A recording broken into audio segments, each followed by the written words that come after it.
Dr. Peterson, I'll Yes, let you kick this off. You introduce our guest today, and yeah, kick it off for everyone. thanks. Our guest today is Jessica Lingle. She is the clinic administrator for Johnson and Mills Contemporary Family Dentistry in Newcastle, Oklahoma. Newcastle is just south of Oklahoma City, an easy jaunt into the city. If you know that area very well, it's about as far south as Norman, where I used to live. So I know the area, and they're wonderful people. Jessica's background, she is a dental hygienist by training for almost 20 years, correct? Yes, that's correct. Yeah. And has made the transition as she got involved with leadership to being the clinic administrator for a practice that collects and produces good numbers, between $4 and $5 million. It's an excellent office. It's well run. It's got great doctors. And I always believe that it's important, of course, that you have good doctors, good leaders. It's just as important that you have great leaders as your clinical administrator. And the doctors do. And then the second part of that is trust, understanding, and being on the same page. I don't want to get into too much, but I do want to introduce Jessica. Thank you for being here. And I'll just say, without reservation, I worked with a lot of clinical administrators over the years, and I put her up against any of them. So, Jessica, if you would talk a little bit about how you got involved with management from the position of dental hygiene to the point now where you are a full-time clinic administrator and helping with the expansion of your practice into another location. Sure. First of all, thank you for trusting me. I appreciate that, and it's an honor to be asked. I hope that it's helpful to somebody. Back a long time ago, so I started dental hygiene in 2004, not at the practice I'm at right now. I've only worked at 2 practices my whole career. The first one was for 4 years. And honestly, even that far back, I was interested in the business side of dentistry. I had a good relationship with the doctor there, and we would just have casual conversations and I would ask questions. Another thing that really kind of jump started a lot of the things in the future was the fact that when I was with my patient, going to check out, the front office person who was helping me there was busy. And so I asked her, I'm like, hey, anything I can do in the back to facilitate this process a little bit? And she was like, oh my goodness, that would be amazing. So, I learned to check people out in my operatory or do a treatment plan just because I was curious and I asked. And so that all led forward. 4 years later, I joined the practice, Contemporary Family Dentistry, that I'm at right now. And I was a hygienist there 3 days a week. I had young children at that time. So, but it's my community. It's where I grew up. So I took a lot of ownership in it. I was there from the day we opened a new building, doing the Walmart trips for trash cans, things like that. So it's always been a special place to me, and I wanted it to succeed. Over both of those offices, I've personally been through 5 partnership changes in small ways at times, not huge things always, but it really, it's a little different feel each time someone else steps in or out. And I think I learned to be really flexible through that. And we had 3 office managers at Contemporary Family Dentistry that we hired, and nothing ever worked out. I do my best to support them. I learned a lot from them. They would come in and, like a good office manager would do, start to talk to the employees and try to get to know them. The trust wasn't ever there between them and the owner doctors. And again, that was different people at different times. So I really, looking back and reflecting back on that, think that was the biggest roadblock to them being able to move forward. So having worked with each of these doctors from the minute they walked into our office and supporting them, I feel like I was able to build a relationship there. We kind of started, hey, there was a great front office employee I worked with. We were going to split the job of office manager. She was going to take care of the business office side of managing, and I was going to take care of the clinical side of managing. This was after the last failed office manager.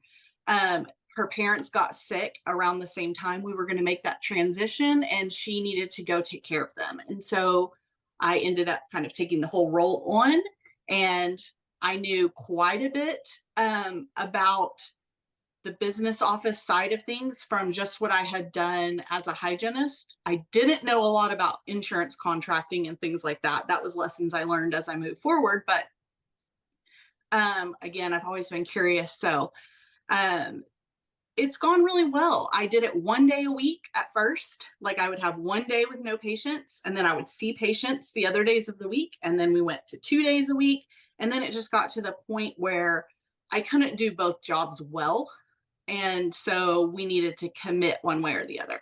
I still have a handful of patients I see. And by that, I mean 4 or 5 a month that I see, that I've been seeing since 2008 at Contemporary Family Dentistry, but very little patients now. So it's just kind of slowly over time, I transitioned out of the clinical role and into the management role, and it's just gone from there. It's a great transition.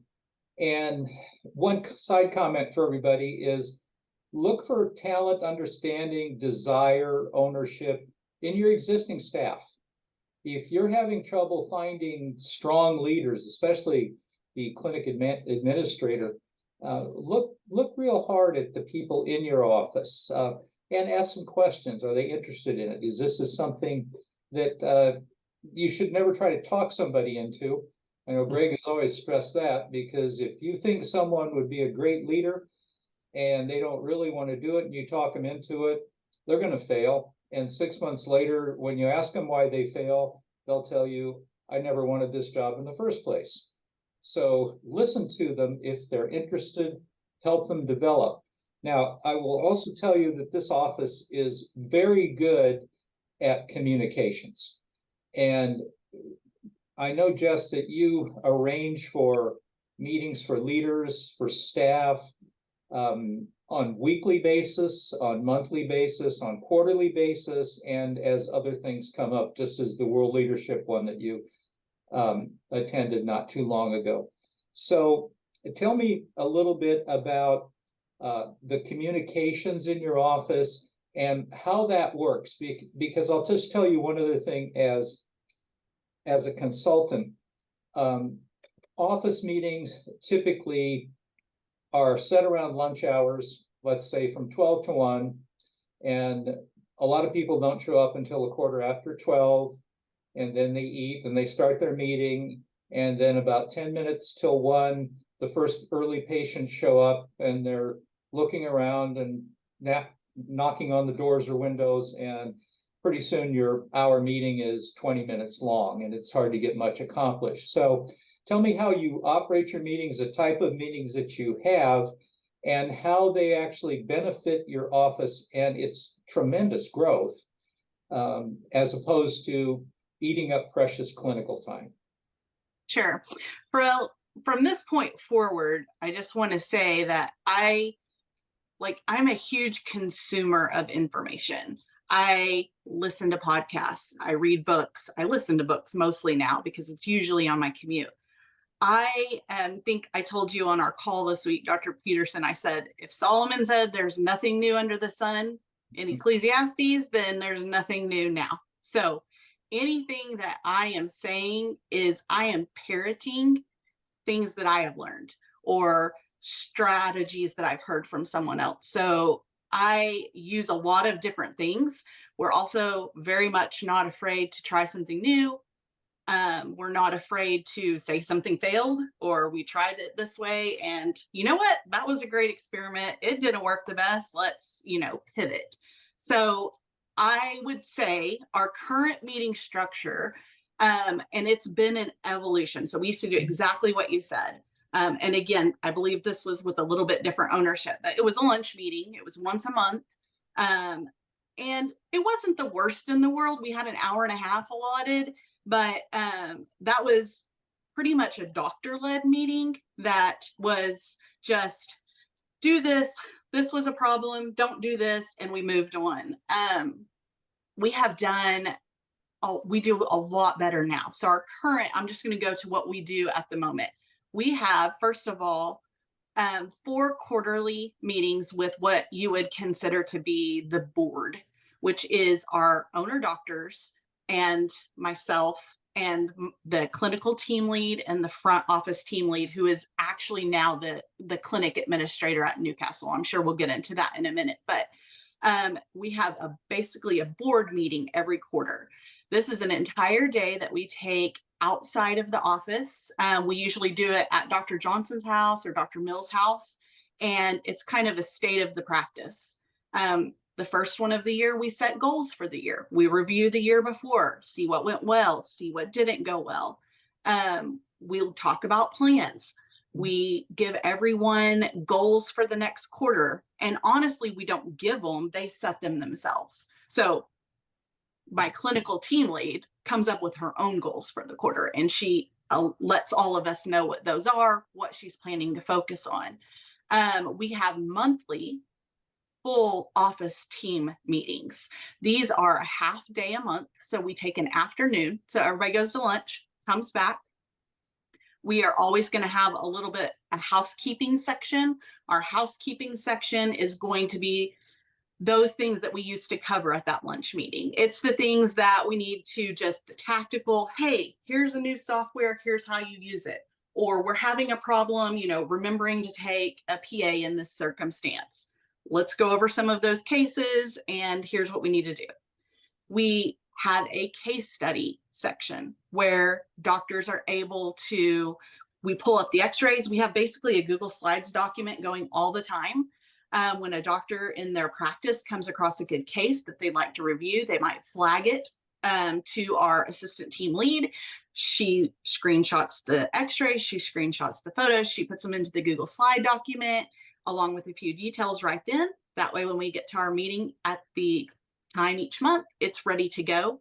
We pull up the x-rays on a big screen. We ask the staff, what do you see?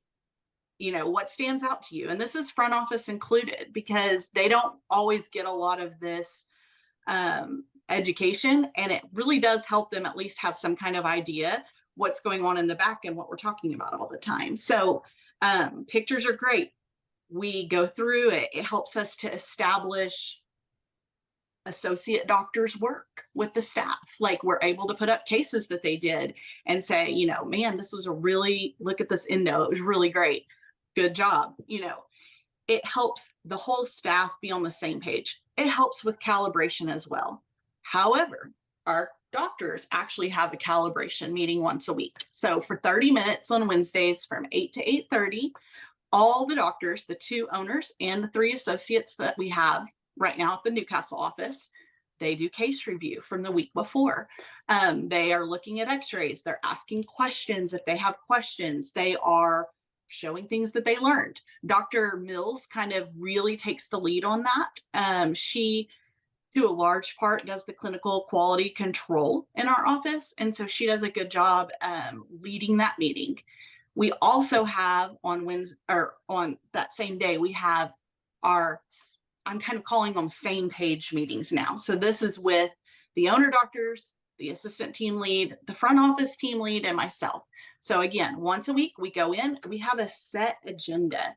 The set agenda, kind of the sections don't change every week. That really helps with consistency of the meeting, knowing what you need to be prepared for. I have a section I'm responsible for filling out. Desiree has a section she's responsible for. Kelly has a section she's responsible for. And we kind of communicate the things that we need from each other. So this is really pretty evolved at this point. It took work to get here, but now these team leads are able to say, you know, if Kelly's having issues filing insurance claims because, you know, a photo isn't taken, or, you know, they need a narrative, she's able to address that with the team lead, and then the team lead for the back desre can go to her team and set that up. That helps a lot with our communication. You don't have a front office team lead telling an assistant what to do, or an assistant team lead telling a front office what to do. It makes the chain of command really clear. Again, it was work to get there. Let me ask you a question too. I know a lot of people are going, oh my God, look at all the time that you're spending on meetings when you could be doing things clinically. And I see Dr. Johnson's here, so you can call on him if you want him to say whether his opinion and yours are exactly the same. But with the number of hours and the time that you all put into meetings, would you say that's had a positive or a negative impact on your ability to grow the practice? In my opinion, it's been a huge positive. It makes my job doable. If you want your clinic administrator to be able to do their job to the best of their ability, you have to have these points of contact. I didn't mention, we also use our half-day meeting with the whole team for training. Like, we do a lot of training during that time. Obviously, we have 4 hours. That's a huge benefit when you are bringing in associates who have a different skill set or who have a different background and things to teach us. I can't reiterate enough that it saves so much time. So if you're actually looking at time for the whole team, you're talking about a half a day a month. If you're talking about team leads, you're talking about 2 hours a week-ish. And then for the doctor's calibration, it's 30 minutes a week. If you are organized, I really feel like a lot of times people ask, what do I do? Like, what's my job? What do I do? At this point and at the stage we are at, a huge part of my job is organization of meetings and content creation for those, and making sure that everyone is working on the projects they're supposed to be working on and is going to have an update for us. So I think it's been great. Dr. Johnson is more than welcome to speak up because he's been here through all of that. He's been at CFD since about 2010, so only 2 years less than me, and he's been an owner for a long time. So the other thing I will say is that we very, very much welcome dissenting opinions in our meetings. Like, we have very frank conversations with each other. We say what we think. We don't always agree, and that makes us better. So I would love to hear what he thinks. Can you have Dr. Johnson unmuted?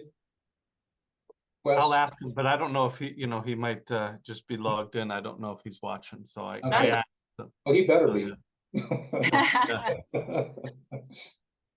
It's okay, either way. So over this time, how much has it grown? How big has the staff gotten? You know, since you stepped in, you said, how many years ago was it that you kind of did the half leadership in that person? Sure. Yeah, just kind of give us a timeline of what's happened. So I've definitely been in full-time management since 2018. Okay. So I would say from 2015 to 2018 is when that kind of transition was happening. So in 2018 was our last ownership change. That is when Dr. Mills bought into the practice. We started with Whitehall in August of 2018. So that's when we really took off. We currently have about 32 employees at the Newcastle location, and we have 7 at our Blanchard location. So we're pushing 40 total at both places. Again, it's been an evolution. It's not happened overnight. Most of my meeting schedule that I'm going off of right now is taken out of Traction by Gina Wickman.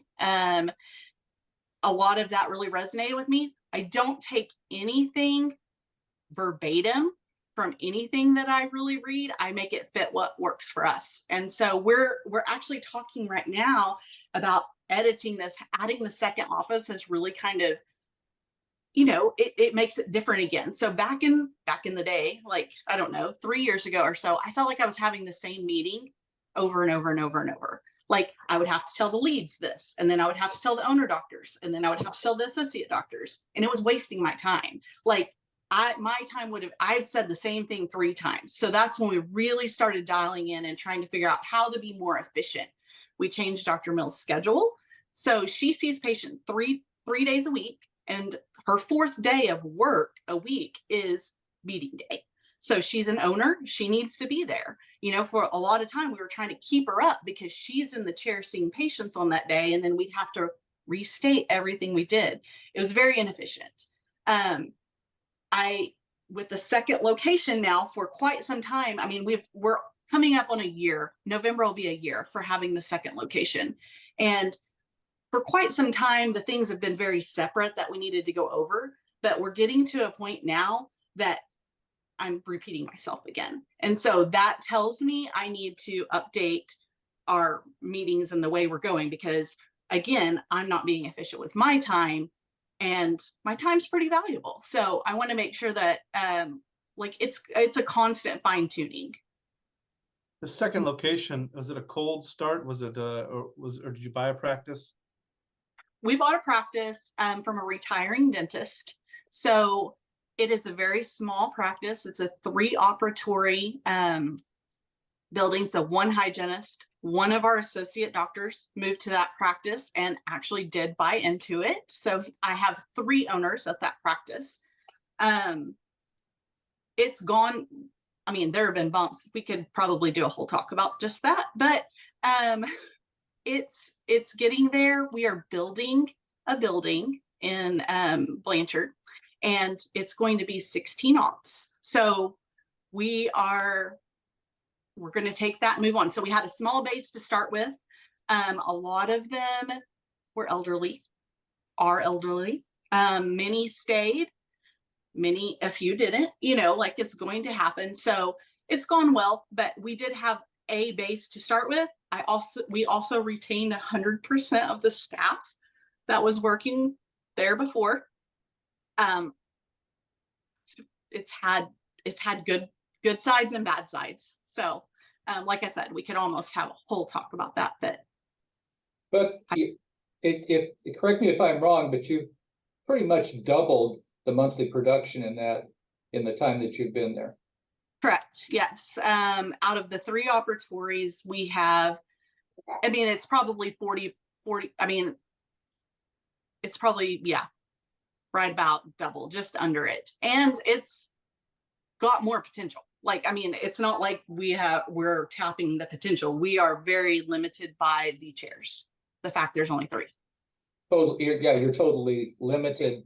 And the new building looks very exciting. That's going to be a wonderful addition. So tell me how your systems have assisted you with onboarding new doctors, because you brought on one about a year and a half ago, but another one just recently, a recent grad from the area, and also how it has changed how quickly you can onboard staff efficiently.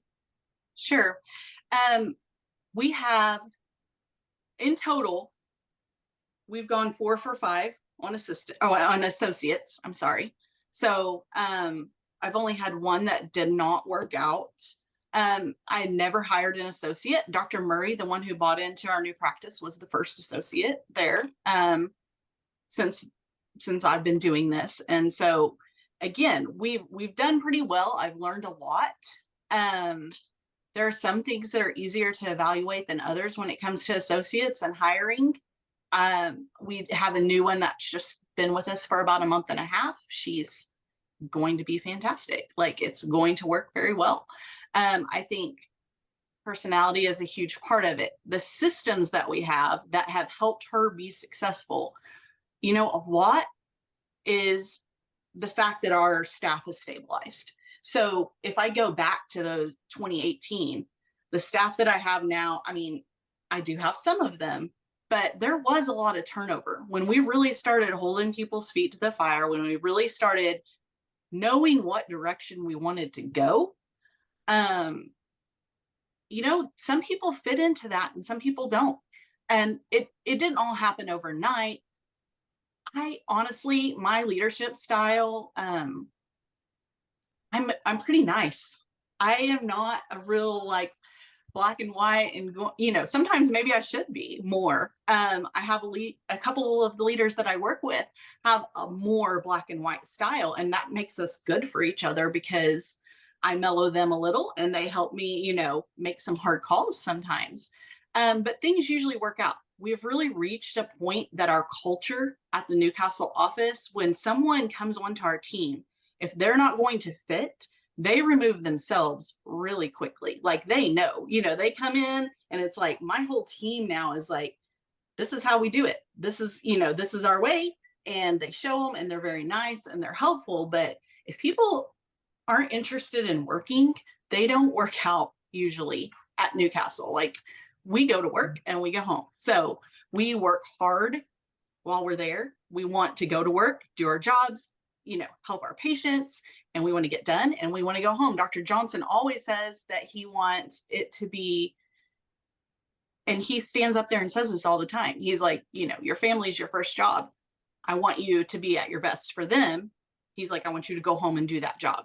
So I think that his leadership in that area has really helped to build the team, and the team helps train the doctors. So listen, I told the team when we hired this latest one, Dr. Robinette, and she's doing fantastic. I said, guess what? We're better at this now.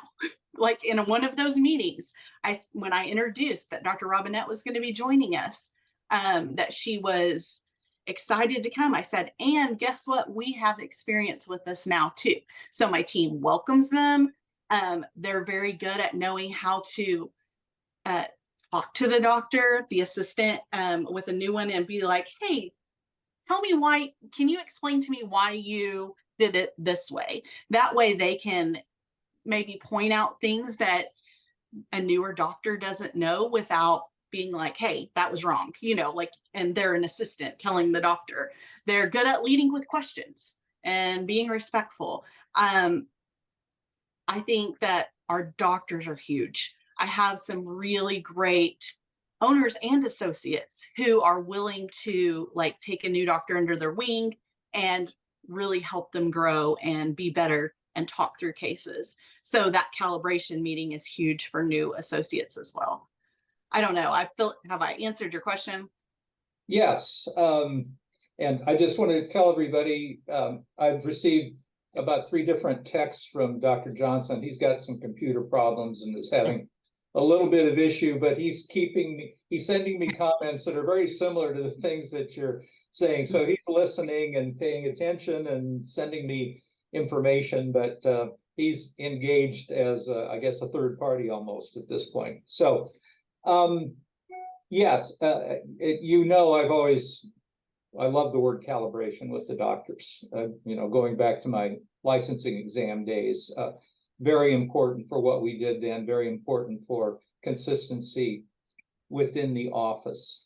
When we talked last week, we were talking about leadership, you made a comment that I thought was, well, I've never heard it before. And I thought it was incredibly insightful, and it's a major part of your philosophy. Would you talk a little bit about that? And because I'd like to have everybody hear that. Yeah, I kind of thought this might come up. So I kind of wrote down a few things that I thought make a good leader. And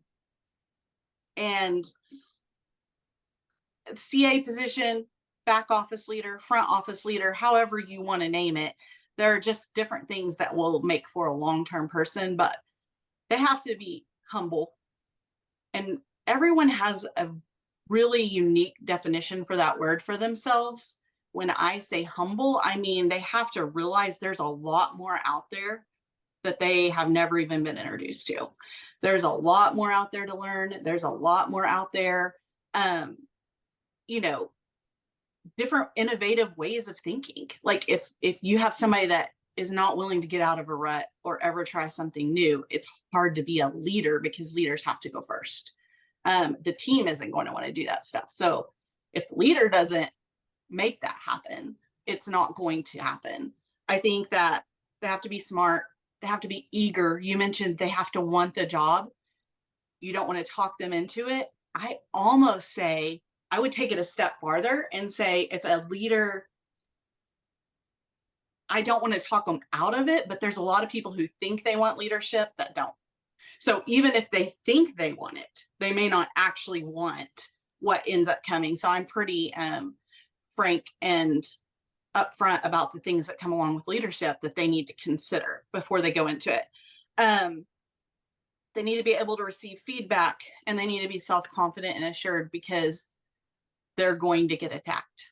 And if they're the kind of person who is just not going to be able to handle that, it's not good. But the thing you're referring to, I believe, is, and this is coming because I am looking at trying to find leaders for the new practice. I really have been thinking about the leaders we've had that have worked out and the leaders we have that have not worked out. And one thing that I don't think most people consider is that they have a stable support system at home. I think that's huge, because I know what I do. Like, my husband is fantastic. I come home, like, if you think my husband is not involved in contemporary family dentistry, think again, because he helps me process and I then go do my job. And so he's not involved, he's not employed by the company, but I have a person that I can come home to and talk through things with that has an outside perspective and who is going to tell me the truth, and who sometimes tells me you're overreacting, or tells me, like, sounds like you know what you need to do, and just that you can process this. Now, I process with my owner doctors, I process with my team leads, but I don't want to discount what he does for me. And I don't think it has to be a husband, but it needs to be someone that you can rely on to not just be a yes person. Like, you're going through a divorce. Sometimes you don't need to talk to your friends about that, because they're just going to tell you you're right and everything. Like, I mean, it's kind of the same kind of concept. You need people who are going to help you get through it. And so when I think back to the leaders who didn't work out in leadership, I think that's a pretty common denominator of something that was missing. I agree, and I've thought about what you said also, and it makes so much sense that if someone has a chaotic personal life and a chaotic home life, or disheveled, or just out of control, they're not going to be a different person at work. They're not going to be a totally different, organized, understanding, communicative leadership person if the rest of their life operates at a chaos level. And when we talked about it, and you told me you looked back, and that was confirmed pretty much almost 100% about your own personal experiences. And as you said, though, that doesn't mean it's a husband. I've had some very highly successful, highly efficient single moms who, don't have that partner at home, but their life is not chaos. They have support family, they have support groups or friends, they have childcare, they have for their situation stability. Mm-hmm. And if they have that, that's going to carry over to their work. So I know as we hire people and we interview, there's some questions you can't ask, and these would be some of them. So, but if the door don't run out and ask these questions, if the door is opened, you can get this information. And I thought, I've never heard anybody really express it the way you did, and I thought it was very insightful. In fact, you kind of proved it out with your own experience. So thanks for sharing that. I got a question, Doc, before you get Sure. As far as the team that you had and you started these meetings, the one I'm most curious about is the 4-hour meeting you do once a month.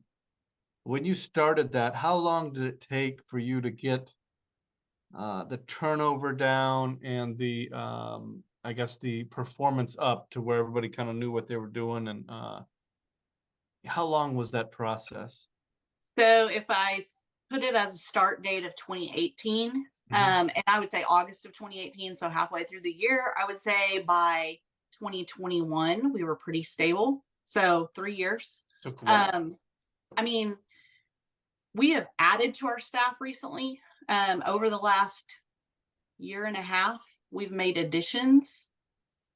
The only ones we've lost have been going to hygiene school or moved to Utah, or I mean, that's pretty much it. I have one hygienist that was in and out within 6 months, but like I said, it's just, they just know, like, this isn't it. It's not like they caused a lot of problems and then left, it's just, Yeah. they're like, yeah. And I always tell them, I'm like, hey, and again, the reason I gave the whole disclaimer about I'm a parrot is because I'm going to say some things that other Whitehall clients have said in these meetings because I've been at them, but I can't remember. I think it might be the Martins that said, and Dr. Johnson repeats this all the time. He's like, we're a great place to work. It doesn't mean we're an easy place to work. There are multiple ways of doing dentistry. There is nothing wrong with the 4-person practice. And if that is what you want for your career, then great. That's why there's so much variety in dentistry. Like, just because you're not a fit for us doesn't mean we're a bad office or you're a bad employee. We're just not a fit. There's nothing wrong with that.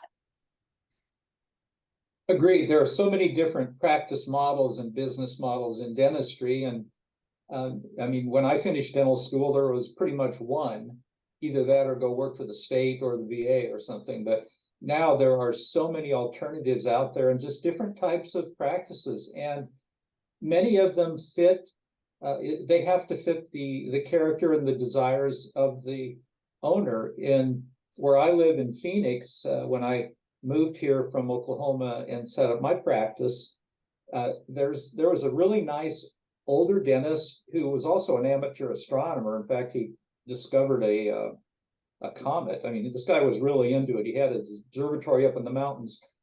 He had a one-man practice. He answered his own phone. He didn't use an assistant. He didn't have a hygienist. He had his only employee was himself, and he was very happy. And that's really what matters. That's what he wanted to do. From there, you can expand to the one doctor bigger, the two doctor, the multi-doctor, the multi-location. So your point is very good. One isn't right and wrong. It's what you want and what you can accomplish. So I mean, that honestly, put in a plug for Whitehall. That's what we do. We try to help you achieve your goals.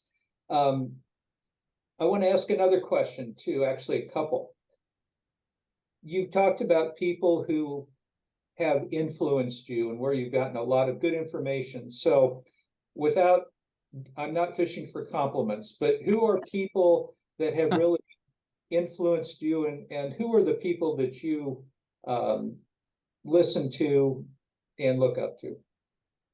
So I mean, Whitehall is so I'll start there.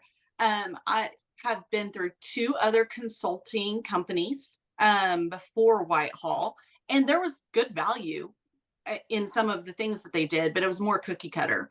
I agree with what you just said. I think Whitehall has allowed us, it's mentored us along becoming who we want to be, as opposed to saying, all you got to do is read the script and then you'll get these results. Being a fee for service office, that would be awesome. But I don't think it fits our model. And like, just saying that that's the only way to do things just doesn't really work for me. I don't know. Like I said, I'm always about flexibility, adapting to your times and environment. I mean, COVID definitely taught us that, if nothing else. But I think that Whitehall has done a great job. The thing I always say, and I've said it a bunch of times to my owner doctors, the thing it did the most for us in the beginning is give them confidence. So yes, we have a great relationship, but like, I can't do my job if they don't let me. That is so key. And so they let me like do my job, and I keep them in the loop, and we're a team and we work together. And like, it's interesting, like, and I think with this room that we're talking to here, you'll understand what I say. There's times that kind of, even with the owners, there's times like they are always the decision maker, but there's times that my opinion almost overrides theirs. And there's times their opinion overrides mine. We know our roles. We know what areas we should be leading, and we do that to the best of our ability. We make mistakes. Like sometimes I make the wrong decision. Sometimes they do. That's the nature of life. So I think Whitehall's good to give the owners confidence, and it gave them a push sometimes to, our salary percentage does not line up with exactly what all the accounting firms would tell you it should. It just doesn't, and it's not going to. And being able to step out on that and know that, hey, I've got somebody who's telling me this is going to work out. It is going to be worth it. And then, following that, I don't know. I don't know if we would have got there without an outside perspective. So I think Whitehall's huge. I think so far as, I kind of thought this might come up too, so I wrote a few of them down. If you have never listened, or if your leaders have never done a lot of leadership training, my favorite so far as time goes is the Craig Groeschel Leadership Podcast. It's 20-minute sections. There's a lot of content. You can search it by topic. I think it's huge. If you listen to 3 of them and none of them relate to you, then don't listen to another one, but I'm not worried that's going to happen. Anything Lencioni does, Patrick Lencioni, he has At the Table podcast. He has 1 million books. I think Whitehall has used the Advantage often.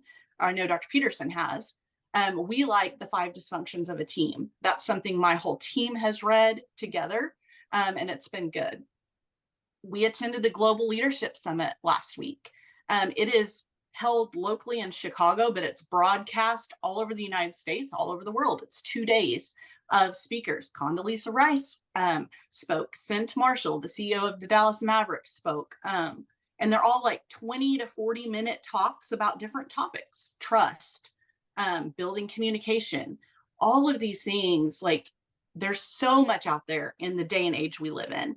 There's no reason that you cannot grow your leadership skills yourself or the leadership skills of your team. Sometimes that 4-hour meeting is watching one speaker talk for 20 or 40 minutes and discussing it. Sometimes we take 2 hours of our meeting to do that because it's a pertinent topic and it helps us to grow better.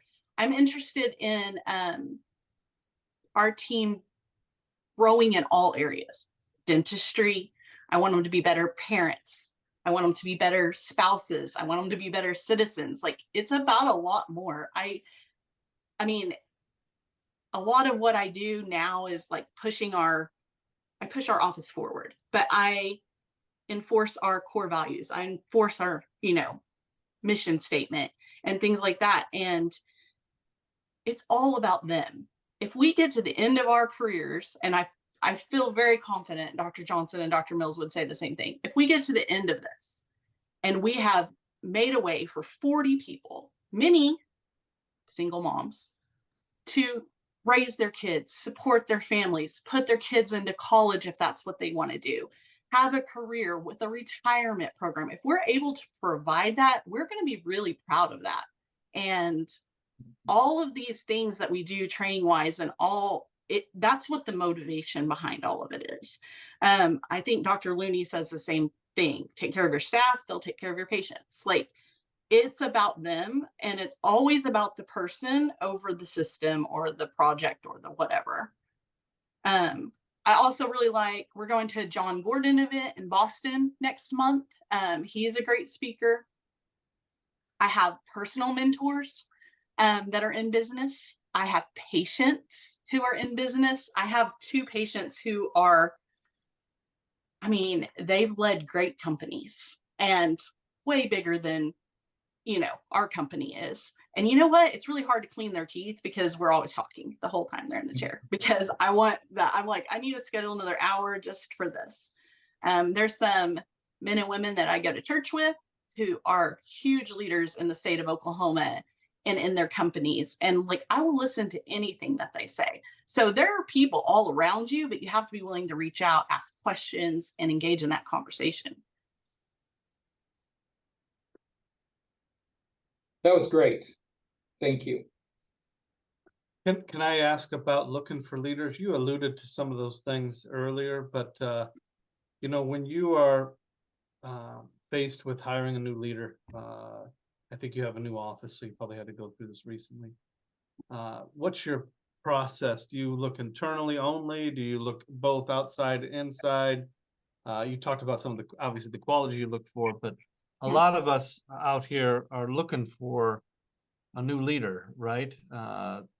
So what have you learned about that? So it's a hard answer because every situation is different. So I like to look internally first. Um, but that's because I have an established, system and business. Back before I did, that wasn't the case. My assistant team lead at Newcastle came because we transitioned to doing CEREC technology. And we had no one who knew how to do it. And so we were looking for CEREC skills. And in she comes, and she was fantastic. And we didn't hire her as the lead, but she quickly became that. The other my front office team lead there has a background in banking and then an ortho office. So she had been in banking for the majority of her career, ended up managing an ortho office, also happens to be the cousin of one of my doctors. So that was helpful. So far as the character side and all of that, obviously we knew that was going to be a good fit. Now with Blanchard, I am struggling a little. And because we have two offices, I've moved more into a regional CA position. Most of the staff touch points, not most, let me pull that back. All of the staff touch points directly now are being handled by Desiree and Kelly. So Kelly is now the CA at that location, and Desiree is the back office team lead. So we are having this conversation there as well, because how do we replace what Kelly did? Because I did Kelly's job, Kelly did hers, and now Kelly's moved into mine. And there's a lot of things that need to be taken care of. And it's a lot of pressure and a lot of stress that isn't good for them to keep having. So a couple of things, Wes. One, evaluate what you need. So being innovative and not being stuck with what you've always done is important. So we are looking at options at Newcastle to possibly split the front office team lead position into two different positions. And because of the talent that we have there, maybe there isn't a single person that does all of those things, but this is a change. And so we need to look at it with fresh eyes. Is what we've always done the best way to continue forward, or should we come up with some other opportunities? So far as the new office goes, I have a couple of people there. I have one that really wants the job. She is intrigued. She's worked for the previous doctor for 20 years. She started there when, she was young. She really wants the job. There's a lot of things that she's going to have to learn in order to be able to do it and to move into that. And this is where I'm kind of mentioning, sometimes people think they want the job and don't really know what the job is. So I've been working with her the last 8 months. I'm kind of seeing what her abilities are. Honestly, I kind of have a different idea of where I think she's going to fit in the future. And I think it'll be really good for her. But it's a continuing conversation. I'm going to put a plug in here for hygienists, and we're a hard group of people to deal with. I totally get this. However, I always say that has honestly helped us a lot, because I can handle them because I am one. That helps sometimes. We like to be right. We know we're right. We know what we were told 20 years ago in school, and I'm pretty sure that hasn't changed since. This is just, the things that come up, but there's a lot of potential because they're smart. They can do anesthesia in Oklahoma. So as a clinical team lead, they can do all the numbing. We actually have we have someone that does anesthesia at Newcastle all the time for all of our doctors. Right. But if I'm thinking to Blanchard for a clinical team lead, a hygienist that can handle the hygiene side, that can possibly has a background, as an assistant or learned crown design to help with CEREC, who can do the anesthesia, who can do the traffic flow because they understand both sides. I mean, yeah, it costs a lot, but is it going to help you grow faster? Is it going to help you reach your goals faster? Is it going to make the transitions go smoother? Like those are all the conversations we're having now. So I think I look inside the most, but I did recently when we were hiring for the new position, just put on my personal Facebook page, hey, our new office is hiring for positions. If you are interested, I wanted to reach out to my friends first. It's a dangerous thing to do sometimes because sometimes people reach out to you that you don't want to work with or that you have to tell no. So you have to think about it first. But I had someone reach out to me, and I would never, ever, ever have thought that she'd even be interested. She doesn't have a dental background. She was actually working for an accounting firm. And then she worked for an insurance place. And her husband has owned his own company. So she's worked with him on and off. But I tell you what, it's going really well. She's doing billing, insurance and billing. She's getting trained in those. Like she has the detail oriented side of things with all the numbers she's worked with in the past. She's smart. She's just wants to come in, and she's owned a business. Like, oh my goodness, she's owned a business. She's sold a business. They've bought a business. When we're dealing with all this transition stuff, like it's kind of nice to have an ally. I won't lie. It's nice for her to give her perspective on the garage door business because it's not any different than dentistry when you're talking about some things. So both. Good. Yeah, thank you. Yeah, that's kind of what a lot of doctors really struggle with finding good leaders. And also, we're dealing with the staffing issue, obviously. So hearing what you said about your team, you actually got them in place during COVID in terms of the turnaround and getting, I guess, retention to the point where it is now. So, and that you would point to that meeting, the main meetings that you guys do as that structure is the main thing.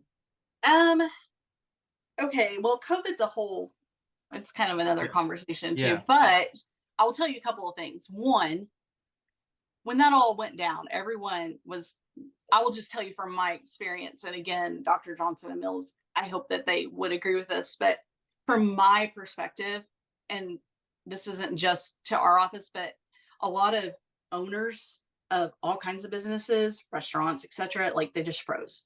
It's like they're paralyzed, don't know what to do. Like, because we didn't know what to do. Like, we never done this before. And like, this is one time that I went to them and I'm like, okay, I said, how much money are you willing to lose? Like, that was my question to them. I'm like, let's give them a tangible question to answer, like when you're trying to decide lay off staff, keep staff, when we're all about the team, we're all about the, so I do think the way we handled COVID and went through it did matter to the people who were there, so I don't want to minimize that. I don't, not to overly get into it, but that gave us, I said, if you can give me that number, then I'll come back to you with a plan of what to do with those dollars. And that's kind of how that was just a starting point. We worked back and forth from there, but that was how we handled that situation when we got to it. And we said, here's the plan. And then we communicated that to the team. And we did not have to do very much, but maybe 1 month of layoffs. And we helped them with their paperwork, and we helped them with all the stuff for the government, like to get their assistance and all that kind of stuff. So I do think that helped, but it's just getting people who want, I mean, the pay matters. People do identify with their pay. Pay does matter. And we have worked from 2018 to now to get into, the upper end of the market on pay. I feel better, honestly, hiring someone for more than they're worth and then it not working out. And I feel better about letting them go if I was paying them more. Does that make sense? Yeah, totally. Hey, this is the expectation. Yeah, you got a great deal here. Don't lose it. And again, I think I already mentioned we haven't had to fire much, but anyway, I think that that was big. I think getting people who want those things that we offer, getting people who want to better. So our core values are do the right thing. And I always say, you know, like a lot of times people use this with money. Sometimes that means writing off a balance for a patient. Sometimes it means collecting it for the doctor. Like do the right thing can be, you know, both ways. Assume good motives. That means when your patient comes in and is gripey and all this kind of, assume good motives. And or if a teammate comes to you with a problem or wants to talk to you about your performance, or hey, you know, this slowed me down, assume they're coming to you to try to help our team be better, not to attack you. Okay, so assume good motives is probably the second one that we say the most out loud. Realize everyone's value. That means the patient who is cranky that day, they have value. That means the teammate that has a totally different personality than you, realize their value. We do a lot of that. And then strive to be better. So that's the one I wanted to get to. So if I don't have teammates that want to be better every day, then they don't fit. And so I think it really got to where those meetings weeded out the people who want to sit in the back and go to sleep. And you know what I mean? Like eventually, like Dr. Sayer says, he uses the military as an example. You know, you drop a kid into the military 6 weeks after they come out of boot camp. They made it or they didn't, but they've changed, you know? And I think, again, I take everything that people say into account, but customize it for us. So I think that definitely happens. I think it's a little slower than boot camp, but I think it gets there. They figure it out. I think paying is important. We did add a 401k in the last 5 years. We didn't have that when we started. And you really just have to listen. We do the biggest thing that I think my front office team lead and my clinical team lead, that is hard for them because it makes their job harder, is we pretty much don't say no to time off. We're family first. Your kids got a kindergarten party, we're going to get you to it. Sometimes that puts us, you know, it puts the people working there working a little harder. However, we just try to constantly be saying, this is what we're about. This is what we do here. And those people have times that it's done for them, you know? And so you have to be willing to work hard. And I think just finding the people who can see a bigger picture that, yes, money is important, but there's a lot of intangibles that I have here that I'm being supported in matters. Jessica, can we just see if anybody has a question? Sure. Anybody, just unmute yourself and speak up if there's something you would like to ask or add. This is Jack Delacroix. I was wondering, do you have the earlier part I didn't get? Are you fee for service practice? No. We are in network with about 4 dental networks, Connection Dental being the biggest one outside of Delta. We're Delta Premier only. So we do, I have a whole story of how I learned about insurance contracts that I messed up. I mean, I handled it not as I should have because I didn't understand how it worked, how insurance stacking and everything worked. I thought I was getting us out of network with Blue Cross and Blue Shield. I only dropped Dental Network of America, not realizing there was all these other networks that they rent or lease. So told all the patients, we're not going to be a network anymore. And then we still were. So again, we are in with 4 or 5, but have negotiated contracts and reduced or gotten out of the network with a lot of them that were doubled up. So like Blue Cross and Blue Shield would pay through Dental Network of America and Connection Dental and Dentamax and. So I dropped everything but Connection Dental because that's my highest negotiated contract. So I want them. Do you have a long-term goal of constantly reducing the amount of insurances that you're participating with to eliminate the low end constantly? Sure. Right now, yeah, and that's a good question. And this is where it depends on the size of your practice. I think it depends on your location, your competition. It's not one of our goals right now. I Okay. think we'll always take some because I have 5 dentists at Newcastle, and I'm going to have a 16-aught practice in Blanchard.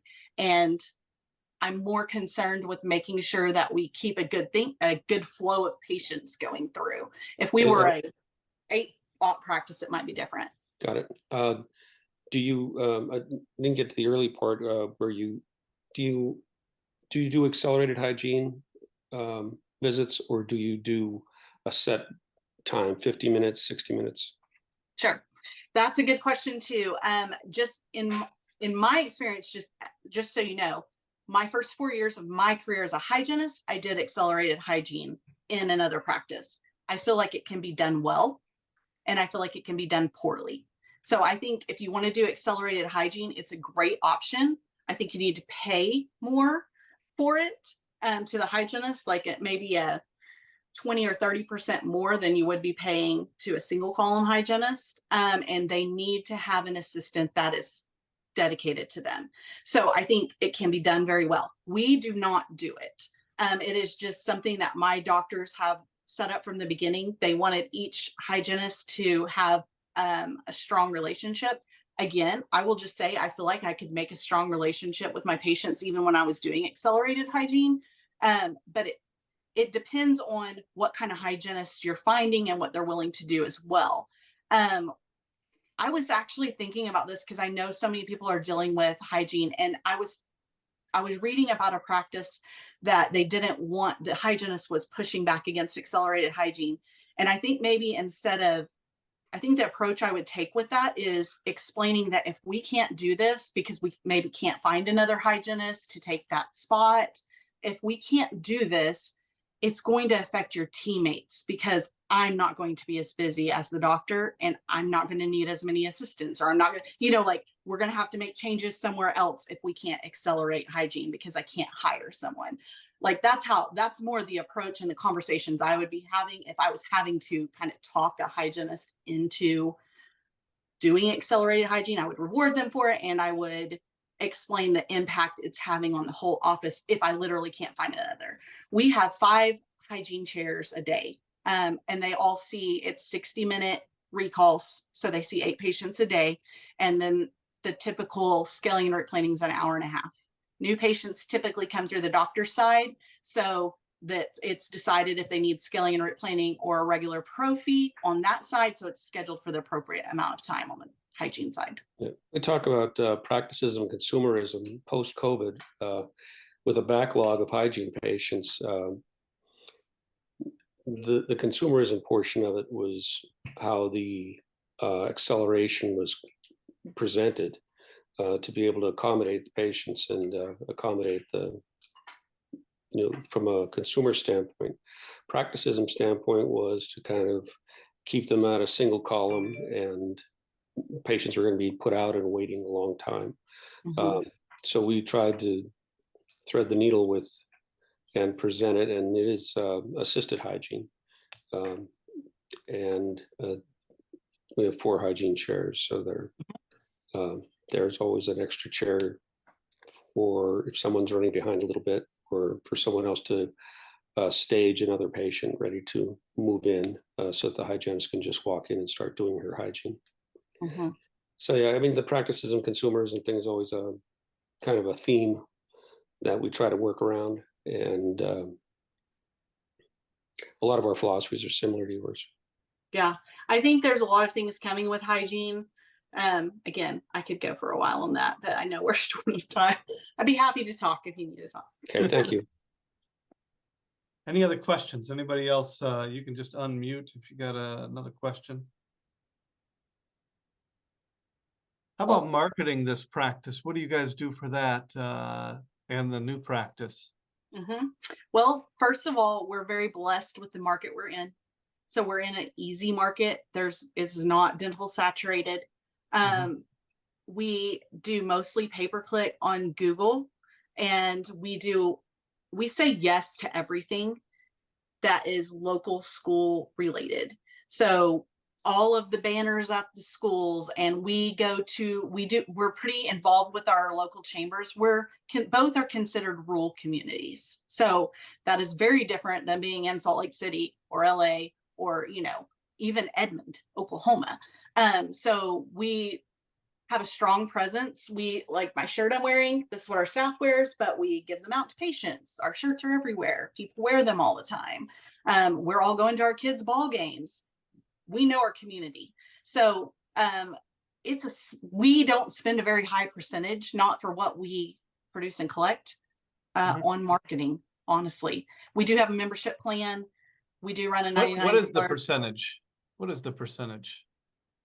Ooh, man, 1.5% to 2%, maybe. Yeah, okay, yeah. Great. Maybe. Depends on the month. So that's how we do it. Mostly online if we're paying for an ad. Right. And you do online stuff every month, I take it? Yes. Yeah. Yes. And like mostly behind specials. So our new patient special is $99, cleaning, exam, x-rays. Yeah. If Okay. they need SRP, then usually we throw in the cleaning after the SRP for free is what we do. Like they have to pay their SRP. We do have a membership plan. We do try to, we don't usually try to convince them to do the membership plan over the phone because it's too complicated to get into. Get them in on the special, teach them about the membership plan in the office. Dr. Peterson, is there anything else you would say that you've observed from Jessica's efforts or from this practice that would be of value to us all? Well, a couple of things. It's one of the best run offices that I've ever worked with. Jessica is outstanding, as I said in the beginning, as are the owners and as are their treatment coordinators and their hygiene department. If somebody doesn't fit their culture, as Jessica stressed, they're gone. And typically amicably, you're a nice person, but this is just not the place for you. Or they self-select out because they're just not going to be, they don't want to go to the World Leadership Conference. They don't want to listen to this. They don't want to read this book. And that's part of the personal growth that you see in this office that is stressed, and you don't see personal growth stressed in a lot of offices. One other comment too is, I'm sure a lot of people are thinking, oh my God, with all these meetings, all these people, all these things, all these accommodation, they're probably lucky to break even. Wrong. In these days of free cash flow, or EBITDA, as all the dental groups like to use, I can tell you their number is above our target goals. They do really well because every department is handled with the same efficiency that you just heard from the leader. And as you have a banker in one of the front office positions. Now that can be good. She can be really good at helping you, or she can be really good at embezzling. But she is good at helping, and she's smart, and she is now learning dentistry to the point where she's taking over the Newcastle office as the clinic administrator. And Jessica is actually moving up. I didn't ask you about this yet, but now you're moving into a position where you'll be overseeing both of these larger offices, a new 16-chair office. So they're creating a whole new level of management. And you can imagine the trust that the owner doctors have with her, as you can see from her intelligence, her integrity, and admiration of all the people that she works with. She's, I wish I had 20 of her, because I could place them in offices tomorrow. Dr. Revel, do you have any comments? You're talking to me, Greg? Yes. Did you have any comments? Well, it's interesting because Jessica, you have this office. I currently have a 15-chair office, and it's been around for quite a while, a couple of decades. And I'm trying to get to the position where I want to at least have the option or the opportunity to do a second location should a good opportunity come along. So if you think back to when you guys were just a single location, making that leap to the second location, what were some of the major changes or things that you would advise somebody in trying to get that first place ready so you can do that second place and have it work well? Considering that I'm the only owner, but I have 3 associates. So that's just kind of the background. Sure. So a couple of things. One, location A, in my opinion, needs to be running pretty smoothly. Not that there's not problems, but it has to be pretty smooth with the ability to take someone out of it. So me in this case, because you need help in the second location, and you're most likely, if you want to continue like the feel and the culture that you have in your first location, it needs to be someone who understands that inside and out to help move. So, 2, I'm always very understanding and respectful of the fact this is not my money that I'm playing with. Like, I didn't put up the money for the 16-aught practice in Blanchard. Like, I want to be a good steward of, the responsibility that they're giving me. So, 2, make sure you understand the financials and everything going into it. And what are your expectations of when you would break even? I think that's a really, it's totally different depending on the location and what you're getting into. But when do you expect to break even, or when do you have to break even in order to, not have a bad situation on your hands? And then I would also say, no, you're signing up for more work. So it's, again, there's different ways of doing it. Whenever they talked to me about it, I said, sounds like a fun project. Like, I like a challenge. Like, sure, let's go figure this thing out. That's really why I like management, and I loved hygiene, but I feel like I kind of conquered it, I got it, and then move on to the next. And then it's like, all right, let's try 2. Sure, why not? Let's go. But you want people who are excited about it and want to do it and know you're signing up for more work. I'm expecting us, like I've said a bunch of times, we're not in it for year 1. We're in it for year 5. That's what, and we are going to go through everything we've already been through again to get it there. So make sure you have real conversations about if that's what you really want. And if it is, great, go for it. But if it's not, that's okay. Right. Did your doctors come from location A? Did they move over to location B, or was that a completely different doctor or doctors? So one of our associates from location A moved to location B, and then the new doctor I was talking about replaced him.